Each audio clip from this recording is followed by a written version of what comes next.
them taken off Manchurian airports. Well, tell me the story that you gave me a copy of. Oh, okay.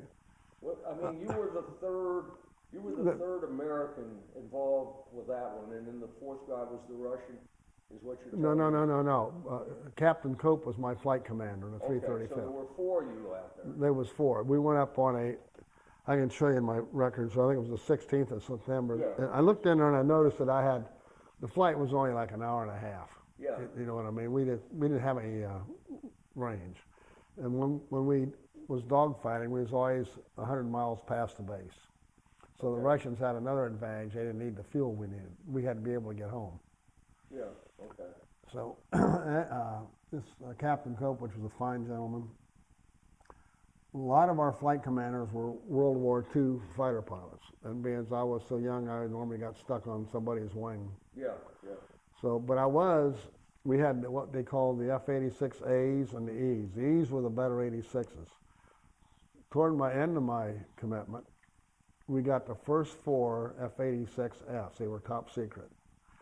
F-86. 6F. Yeah. It was just different. And what they did is they went underneath, they fired in some JATO bottles so we could fire these JATO bottles and catch the MiG. Oh, okay. It didn't work out.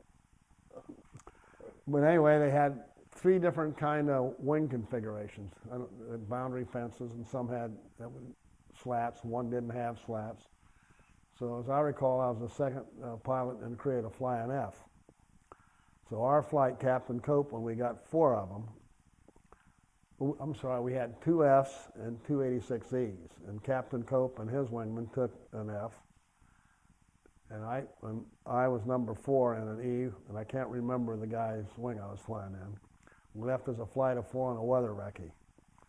What we was really doing was not so much a weather recce, was we was looking for MiGs. Okay. So we went up, and the weather was, normally we break out, as we normally would, wasn't supposed to, we did it. We'd push the Yelu River across it. And so Captain Cope didn't want the E's slowing him up, so we separated 2 and 2. Okay. We met to come back home, and one didn't show up, and that was Captain Cope.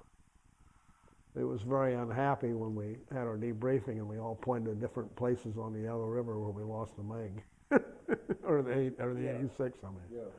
But that's basically the story. And then